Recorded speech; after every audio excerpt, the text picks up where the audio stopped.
하나님만을 붙드십시오. 예레미야 45장 1절에서 46장 12절 말씀.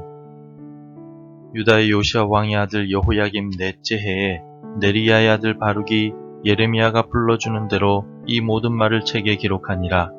그때 선지자 예레미야가 그에게 말하여 이르되, 바룩아, 이스라엘의 하나님 여호와께서 내게 이같이 말씀하셨느니라. 내가 일찍이 말하기를, 화로다, 여호와께서 나의 고통의 슬픔을 더하셨으니 나는 나의 탄식으로 피곤하여 평안을 찾지 못하도다. 너는 그에게 이르라. 여호와께서 이와 같이 말씀하시기를, 보라, 나는 내가 세운 것을 헐기도 하며 내가 심은 것을 뽑기도 하나니 온 땅에 그리하겠거늘. 내가 너를 위하여 큰 일을 찾느냐? 그것을 찾지 말라. 보라, 내가 모든 육체에 재난을 내리리라. 그러나 내가 가는 모든 곳에서는 내가 너에게 내 생명을 노량물 주듯 하리라. 여호와의 말씀이니라. 이방 나라들에 대하여 선지자 예레미야에게 임한 여호와의 말씀이라. 애굽에 관한 것이라. 곧 유다의 요시야 왕의 아들 여호야김 넷째 해에 유브라데 강가 갈그미스에서 바벨론의 느부갓네살 왕에게 패한 애굽의 왕 바로 느고의 군대에 대한 말씀이라. 너희는 작은 방패와 큰 방패를 예비하고 나가서 싸우라. 너희 기병이여, 말에 안장을 지워 타며 투구를 쓰고 나서며 창을 갈며 갑옷을 입으라. 여호와의 말씀이니라. 내가 본즉 그들이 놀라 물러가며 그들의 용사는 패하여 황급히 도망하며 뒤를 돌아보지 아니함은 어찌미냐? 두려움이 그들의 사방에 있음이로다. 발이 빠른 자도 도망하지 못하며 용사도 피하지 못하고 그들이 다 북쪽에서 유브라데 강가에 넘어지며 엎드러지는도다. 강의 물이 출렁임 같고 나일강이 불어남 같은 자가 누구냐? 애굽은 나일강이 불어남 같고 강물이 출렁임 같도다. 그가 이르되, 내가 일어나 땅을 덮어 성읍들과 그 주민을 멸할 것이라. 말들아 달려라, 병거들아 정신없이 달려라. 용사여 나오라. 방패 잡은 구스 사람과 붓 사람과 활을 당기는 루딤 사람이여 나올지니라 하거니와. 그날은 주 만군의 여호와께서 그의 대적에게 원수 갚는 보복일이라.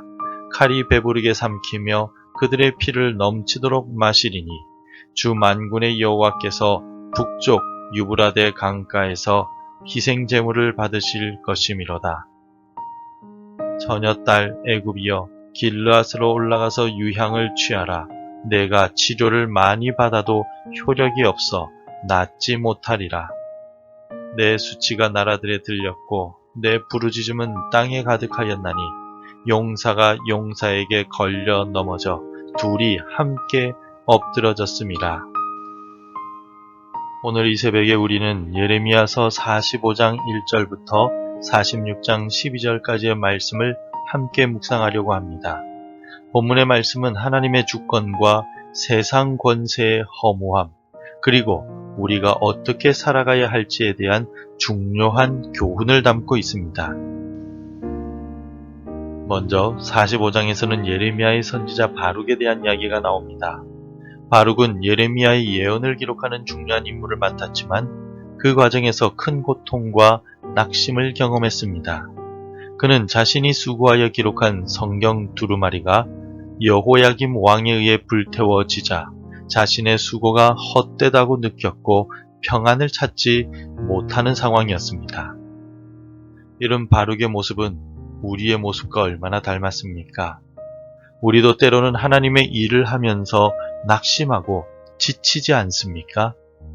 그러나 하나님께서는 바룩에게 어떤 위로를 주셨습니까? 4절과 5절입니다. 너는 그에게 이르라. 여호와께서 이와 같이 말씀하시기를, 보라, 나는 내가 세운 것을 헐기도 하며 내가 심은 것을 뽑기도 하나니 온 땅에 그리하겠거늘. 내가 너를 위하여 큰 일을 찾느냐? 그것을 찾지 말라. 보라, 내가 모든 육체에 재난을 내리리라. 그러나 내가 가는 모든 곳에서는 내가 너에게 내 생명을 노량물 주듯 하리라. 여호와의 말씀이니라. 하나님은 바룩에게 모두가 하나님의 재난과 심판을 받을 때에도 바룩이 어디를 가든지 생명을 보호하시고 책임지시겠다라고 약속하셨습니다. 하나님께서 바룩에게 주신 이 말씀은 오늘 우리에게 중요한 교훈을 줍니다. 첫째로, 하나님은 역사의 주관자이십니다. 그분은 세우기도 하시고 헐기도 하십니다. 우리가 보기에 이해할 수 없는 일들이 일어나더라도 그 모든 것 뒤에는 하나님의 섭리가 있음을 우리는 믿어야 합니다. 둘째로, 우리는 자신을 위해 큰 일을 추구하지 말아야 합니다. 바룩은 어쩌면 자신의 명예나 안위를 위해 큰 일을 바랬을지도 모릅니다. 그러나 하나님은 그에게 그런 것을 구하지 말라고 하십니다. 우리도 마찬가지입니다. 우리의 목표는 하나님의 뜻을 행하는 것이어야 합니다. 이어서 46장에서는 애굽에 대한 예언이 나옵니다. 당시 애굽은 강대국이었고 많은 이들이 애굽의 힘을 의지하고자 했습니다. 그러나 하나님은 애굽이 바벨론에 패할 것을 예언하십니다. 이 예언은 세상의 권세가 얼마나 허무한지를 보여줍니다. 아무리 강해 보이는 나라도 하나님 앞에서는 아무것도 아닙니다. 46장 5절과 6절을 한번 보십시오. 여호와의 말씀이니라. 내가 본즉 그들이 놀라 물러가며 그들의 용사는 패하여 황급히 도망하며 뒤를 돌아보지 아니함은 어찌미냐. 두려움이 그들의 사방에 있음이로다. 발이 빠른 자도 도망하지 못하며 용사도 피하지 못하고 그들이 다 북쪽에서 유브라데 강가에 넘어지며 엎드러지는도다. 이 말씀은 우리에게 무엇을 가르쳐 줍니까? 세상의 어떤 힘도 어떤 권세도 영원하지 않다는 것을 가르쳐 줍니다. 우리가 의지하고 믿을 것은 오직 하나님 뿐이십니다. 시편 20편 7절의 말씀을 기억해 보십시오. 어떤 사람은 병거, 어떤 사람은 말을 의지하나 우리는 여호와 우리 하나님의 이름을 자랑하리로다. 그렇다면 바룩에게 주신 위로의 말씀과 애굽에 대한 심판의 말씀을 묵상한 우리는 오늘을 어떻게 살아가야 하겠습니까? 첫째로, 겸손해야 합니다. 애굽은 자신의 힘을 과신하다가 결국 멸망하고 말았습니다. 우리도 자신의 능력이나 지위를 자랑하지 말고 항상 하나님 앞에서 겸손해야 합니다. 야고보서 4장 6절 말씀처럼 하나님은 교만한 자를 대적하시되 겸손한 자에게는 은혜를 주십니다.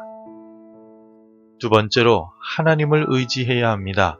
세상의 어떤 것도 우리에게 참된 안전과 평안을 줄 수 없습니다. 오직 하나님만이 우리의 피난처요 힘이 되십니다. 시편 46편 1절 말씀에는 하나님은 우리의 피난처시요 힘이시니 환난 중에 만날 큰 도움이시라 라는 노래가 있습니다. 셋째로, 하나님의 뜻을 구해야 합니다.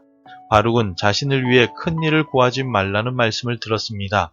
우리도 자신의 욕심이나 야망을 쫓지 말고 하나님의 뜻이 무엇인지 구해야 합니다. 로마서 12장 2절 말씀처럼 너희는 이 세대를 본받지 말고 오직 마음을 새롭게 함으로 변화를 받아 하나님의 선하시고 기뻐하시고 온전한 뜻이 무엇인지 분별하도록 해야 합니다.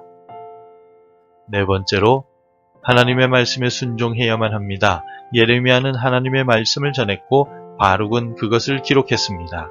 우리도 하나님의 말씀을 듣고 순종하는 삶을 살아가야 합니다. 야고보 사도는 너희는 말씀을 행하는 자가 되고 듣기만 하여 자신을 속이는 자가 되지 말라고 권면한 바가 있습니다. 마지막으로, 하나님의 은혜를 기억해야 합니다. 하나님은 바룩에게 생명을 보존해 주시겠다라고 약속하셨습니다. 이 말씀은 곧 하나님의 은혜를 뜻합니다. 우리도 매 순간 하나님의 은혜로 살아가야 한다는 것을 기억해야 합니다. 너희는 그 은혜로 의하여 믿음으로 말미암아 구원을 얻었으니 이것은 너희에게서 난 것이 아니요 하나님의 선물이라고 사도 바울은 에베소 교회 성도들에게 말한 바가 있습니다. 성도 여러분, 우리는 지금 불확실한 시대를 살아가고 있습니다. 세상의 모든 것이 흔들리는 것 같습니다. 그러나 이런 때일수록 우리는 더욱 하나님을 의지하고 그분의 말씀에 귀를 기울여야만 합니다. 하나님은 역사의 주관자이시며 우리의 삶을 인도하시는 분이십니다. 우리가 영원히 하나님을 따르고 하나님의 뜻을 구하며 말씀에 순종하는 삶을 살아갈 때 하나님은 우리를 통해 놀라운 일들을 이루어 나가실 것입니다. 바룩처럼 때로는 낙심되고 힘들 때도 있겠지만 그때마다 하나님의 약속을 기억하십시오. 하나님은 우리의 생명을 지키시고 우리를 통해 하나님의 뜻을 이루어 나가실 것입니다. 오늘 말씀을 통해 우리 모두가 하나님을 의지하는 삶, 하나님의 뜻을 구하는 삶, 그리고 하나님의 은혜에 감사하는 삶을 살게 되기를 간절히 소망합니다. 기도하겠습니다. 전능하신 하나님, 우리의 삶을 주관하시는 하나님을 찬양합니다. 세상의 헛된 것을 의지하지 않고 오직 주님만을 믿고 따르게 하옵소서. 우리의 교만을 내려놓고 겸손히 주님의 뜻을 구하며 주의 말씀에 순종하는 삶을 살게 하옵소서. 어려운 상황 속에서도 하나님의 은혜를 기억하며 감사하게 하옵소서. 예수님의 이름으로 기도드립니다. 아멘. 계속해서 함께 기도해 주시기 바랍니다. 나의 생각과 뜻이 달라도 하나님을 신뢰하게 하소서. 세상의 헛된 것이 아니라 능력의 하나님을 붙들게 하옵소서. 우리 교회가 주의 복음을 지역사회에 전하는 교회 되게 하소서. 날마다 주께로 더 가까이 가는 우리 가정이 되게 하옵소서. 오늘도 말씀대로 살아가며 열매 맺는 하루가 되시기를 축복합니다.